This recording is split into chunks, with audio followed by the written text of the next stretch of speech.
In the battles of the Eastern Solomons, Guadalcanal, and Santa Cruz, Enterprise took great damage several times over, as she had to remain tethered to the area for several months.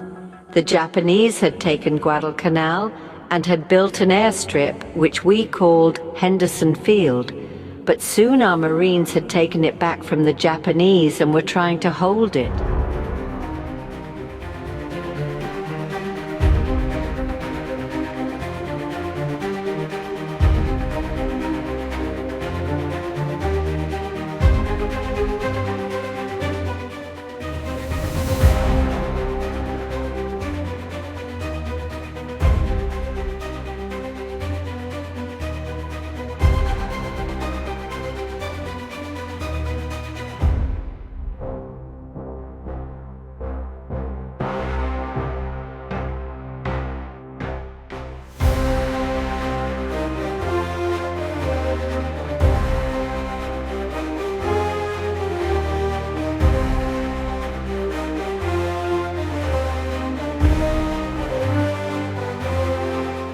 Meanwhile, the Japanese carriers Shokaku and Zuikaku were back and would have their say, along with the carrier Junio and more assorted carriers.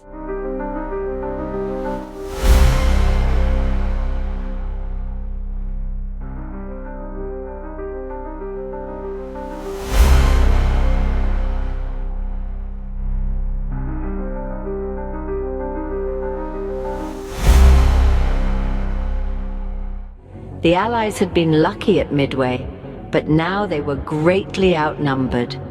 Allied Admiral Nimitz knew what Yamamoto was up to and sent Wasp and Hornet to join Enterprise in Saratoga. But the score was still 4 against 7. Japan sent Junio out into the clear ahead of its other carriers to draw the Allies into kind of a trap to thin out the air cover over the US carriers. However, Junio was sunk quickly by 2 bombs from just 2 planes, but still, it was nearly too late to recall the rest of the bombers. 1942 in the Pacific.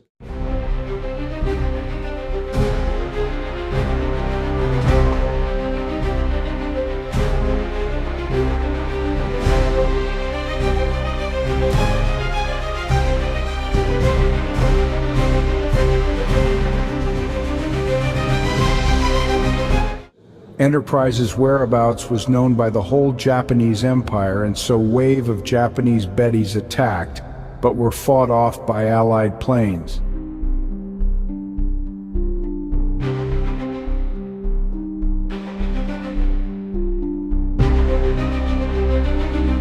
Japanese Val dive bombers made 2 hits in a row on the Enterprise, and a 3rd bomb narrowly missed, but punched a hole in the hull beneath the waterline. Each of the 2 direct hits sent the Enterprise up and down 1.5 feet or so.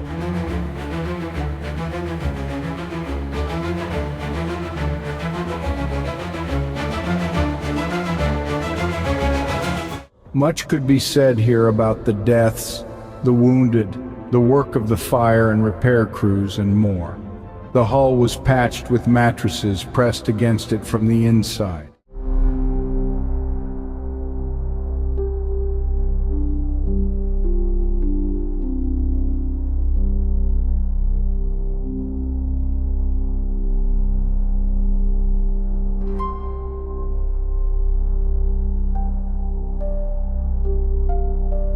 A second Japanese wave of Val dive bombers was fought off by ships and planes, but there were more waves to come, the first of which were torpedo bombers called Kates.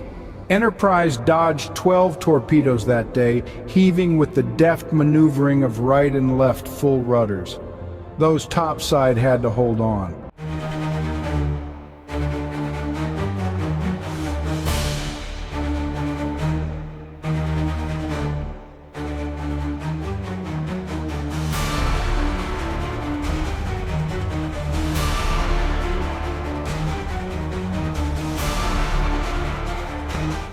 Enterprise's rudder got stuck 35 degrees right from the damage, and so she circled helplessly for an hour. with the breakdown signal flag flying until someone could last in the 150 degrees heat in the boiler room after 2 aborted tries to switch to the backup steering assembly. Enterprise patched her deck and landed some of her plane.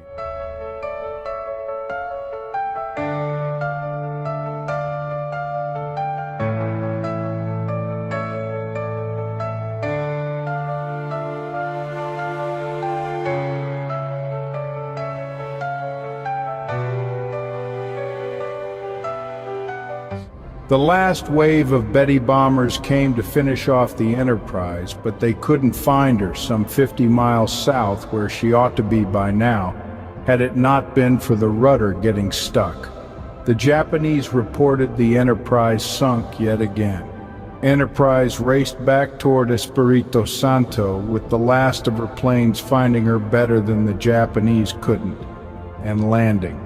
The Enterprise's damage was too great for local repair, so she headed for 2 months at Pearl Harbor. 1942, in the Pacific. Saratoga got torpedoed again, but survived and went in for repairs. Japan reported the Saratoga sunk. Wasp took 3 torpedoes and went down. Hornet was now the only operational carrier left, and was a prime target. However, the stingers of the Hornet opened the Shikaku stem to stern like a sardine can. Skokaku was a goner.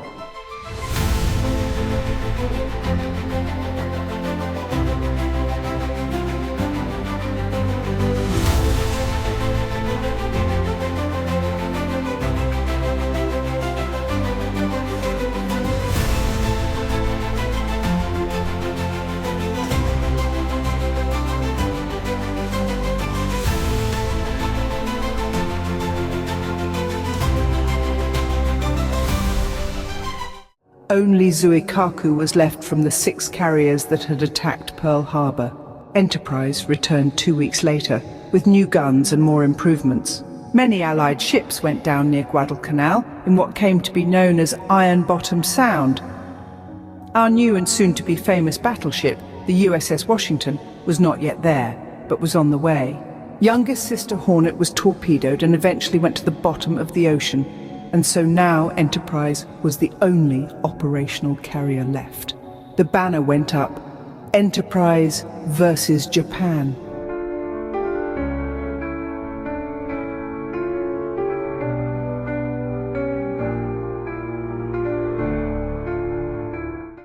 In support of Guadalcanal, she had to remain in the area much too long, and so soon the entire Japanese Empire again came to know where she was.